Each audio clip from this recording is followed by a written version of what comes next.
नमस्कार, आप देख रहे हैं आर हिंदुस्तान न्यूज। आनंद सक्सेना के साथ। 2 दिन पूर्व अज्ञात युवक ने किया था अस्पताल में भर्ती। सीसीटीवी फुटेज भी आया है सामने। संदिग्ध परिस्थितियों में हुई गर्भवती युवती की मौत। पुलिस कर रही है मामले की जांच पड़ताल। जांच में आएगी सच्चाई सामने कि किस कारण हुई युवती की मौत। मध्य प्रदेश के बैतूल के जिला अस्पताल में एक गर्भवती महिला की मौत ने कई सवाल खड़े कर दिए हैं। महिला की बेहोशी की हालत में भर्ती कराया गया महिला को, और लेकिन उपचार के दौरान उसकी जान चली गई। पुलिस अब इस मामले की तह तक जाने की कोशिश कर रही है। बैतूल एसडीओपी शालिनी परस्ते ने बताया कि पाथाखेड़ा क्षेत्र की 35 वर्षीय महिला को 14 दिसंबर की रात एक अज्ञात व्यक्ति ने जिला अस्पताल में भर्ती कराया था। उपचार के दौरान महिला की मौत हो गई। पोस्टमार्टम में पता चला कि वह गर्भवती थी। मामला संदिग्ध प्रतीत हो रहा है और हम जांच कर रहे हैं। महिला के परिजनों के अनुसार वह नर्मदापुरम में नर्सिंग की पढ़ाई कर रही थी। परिवार का दावा है कि महिला अपने सेवानिवृत्त पिता के बैंक खाते की देखरेख कर रही थी, जिसमें 90 लाख रुपए थे। फिलहाल खाते में 45 लाख रुपए ही बचे हैं। ये बड़ा सवाल खड़ा होता है कि खाते से बाकी की रकम कहां और कैसे खर्च हुई। हमारी बेटी ने कभी किसी तरह की परेशानी नहीं बताई। वो किसके साथ रह रही थी और उसे अस्पताल कौन लेकर आया, ये हमें नहीं पता। महिला के जीवन के अनसुलझे पहलुओं ने पुलिस को कई दिशाओं में जांच करने पर मजबूर कर दिया है। फिलहाल पुलिस उस अज्ञात व्यक्ति की तलाश कर रही है जिसने महिला को अस्पताल में भर्ती कराया था। महिला की मौत से जुड़े हर पहलू की गहराई से जांच की जा रही है। क्या ये मामला आपसी लेन देन का है या कुछ और? इन सवालों के जवाब पुलिस की जांच पूरी होने के बाद ही मिल पाएंगे।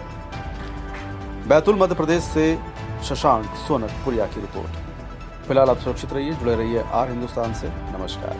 मेरा नाम कंचन कौड़ है। हाँ, बताइए आपकी दीदी कहाँ रह रही थी, क्या जानकारी थी आपको, कैसे पता चला? कंचन कौड़ है, मैं शास्त्री नगर पाथाखेड़ा से हूँ और मेरे पापा जी WCL के कार्यकर्ता थे, जो कि रिटायरमेंट होने के बाद में हम गांव शिफ्ट हो गए। और मेरी दीदी का नाम था शोभा कौड़े, जो होशंगाबाद में कॉलेज कर रही थी, रवदा कॉलेज से। और उसके बाद में मेरी दीदी मतलब साल भर से हमारी कोई मतलब कांटेक्ट नहीं हुआ है, कोई मतलब वार्तालाप नहीं हो रही। और हमारे घर का सारा काम काज वही संभालती थी। कार्यकर्ता मतलब हमारे घर की वही थी।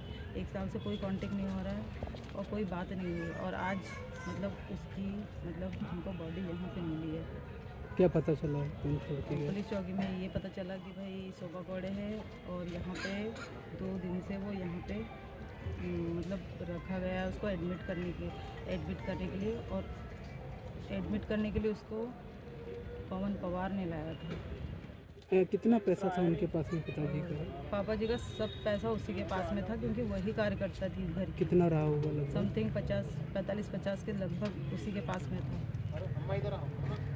तो महिला की लाश मिली है, क्या है पूरा मामला? ये अस्पताल में जो है परसों के दिन शनिवार के दिन एक महिला को भर्ती कराया गया था। शोभा कौड़े नाम है उसका। वो उसको ये शिकायत ये थी कि उसको चक्कर आ रहे हैं, तो उसके मकान मालिक के द्वारा ऑटो में ले जाके उसको भर्ती कराया गया था। कल जब उसकी स्थिति ख़राब हो रही थी, उसको क्या कहते से प्लेटलेट्स कम हो रही थी उसकी, तो उस कारण से उसको रेफ़र किया गया था ICU में, और आज उसे शिफ्ट किया जा रहा था। कल ही उसको रेफ़र कर रहे थे भोपाल के लिए। तो कोई व्यक्ति है, उसका नाम है पवार, तो वो जो है उसके लिए तलाश कर रहे हैं उसके मोबाइल नंबर जो दिया है, उसका मोबाइल नंबर भी स्विच ऑफ आ रहा है। वो उसको यहाँ से अस्पताल से छोड़ के चला गया। आज उसकी मृत्यु हो गई है, तो अभी उसका PM करके परिजनों के समक्ष उसको PM कराया जा रहा है और उसकी जांच चल रही है। घर वालों से जो जानकारी मिली है, घर वालों का ये कहना है कि वो करीब 1 साल से जो MSc कर रही थी होशंगाबाद में, तब से वो घर नहीं आई थी। बस उससे फ़ोन पे बात करती थी और यहाँ वहाँ रहती थी वो। तो उसके जो पापा का रिटायरमेंट का पैसा है, तो वो यूज़ वही करती थी, और वो सारा जो लेन देन है पैसे का और पेंशन का, वो यही करती थी। अभी इस संबंध में जांच चल रही है और जो लड़का है उसके बारे में भी पता किया जा रहा है। फिर उसके बाद आगे जो जांच होगी फिर आपको बताया जाएगा।